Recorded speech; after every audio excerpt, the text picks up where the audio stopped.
Thank you for the explanation. My name is YongKyung, and I'm a postdoc researcher at the Medical and Imaging Informatics. So my third project is regarding the generative AI and the perception of the student. As all of you know, it is very hard to change someone's mind, but we try to change the student mind of the generative AI using some courses. So I try to explain about the motivation and idea of this research. Basically, this research idea is coming from the rising of generative AI. So it is including the large language models or other AI tools generate some images, code, and other things. But as all of you know, that the graduate students already use this kind of tools for their study and the research. But the problem is that there is no specific guideline for using this tool for their study or their research.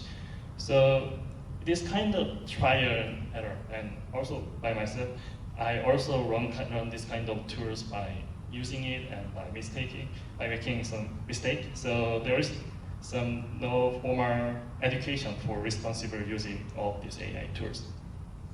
And the other perspective is that in the bioscience, there is a requirement for course for every student. We have some course for some responsible conduct of the research.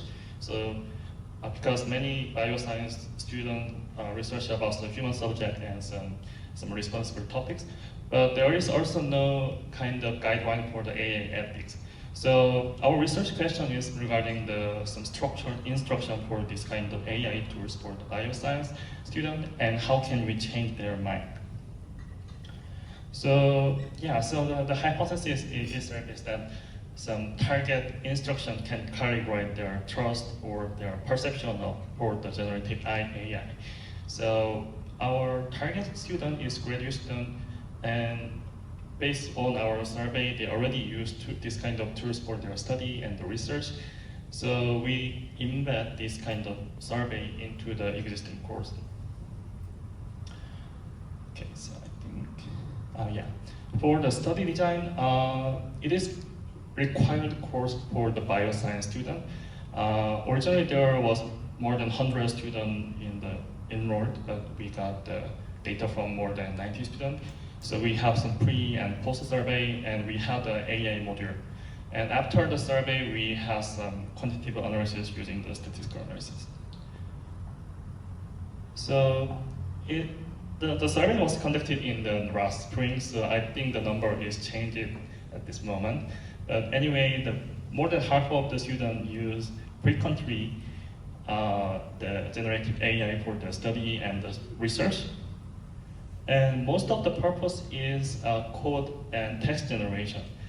I think the last spring, the image generation was very popular for making fun. So because of that, the server is none, so they don't use the AI imaging for their research, but they use the AI for making code and making writing.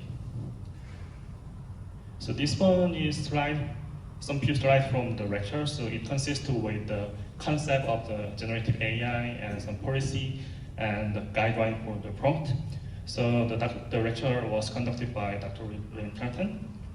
And the key finding, for the survey, I missed the survey part. So the survey was consist with 15 different Likert scale items. So it consists with their perception of the generative AI and how to use the AI for their study and research. So we have two key findings from out of 15, because it is very hard to change their mind in 2-hour session.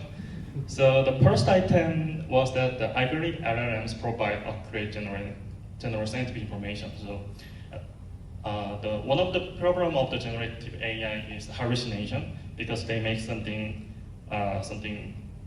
unreliable and unrealistic information from their algorithm. And the red one is the pre-class survey, and the blue one is the post-class survey. So in the pre-class survey, many students somewhat agree with the LLM generate accurate information. But after the class, students change their mind into the neutral or somewhat disagree. So it means that students run to question AI outputs. So they have some critical mind for the accuracy of the AI outputs. So I think this is kind of desired result from the AI education for the student. And second finding is slightly different. So the item is that I trust the LLMs for complex ethical issue and non-scientific concepts. So it means the student willing to use the generative AI for more complex tasks. And the score is slightly increased. It means that they have more confidence for using this kind of tools. So it means that we decrease the uncertainty of the understanding of the generative AI. So this reflects some calibrated trust of the generative AI of the licensed student. So we got some desired outcomes. So before the module, there was a naive trust. So some students believe that LLM or generative AI makes them true or accurate information. But after the module, they have some critical thinking of this generative AI, and they have more expert for this tool, and they have some idea how to use to this kind of tool for their study and the research. And the important thing is that this short intervention can move students toward this new perspective. And also in the pedagogical perspective, so this kind of short intervention can help students understand this kind of tool and guide the student to use this tool in the courses. So of course we have some limitation for this research because it was only focusing on the short session. But I believe some short instruction of this AI tool can help students to use this tool into their study and research.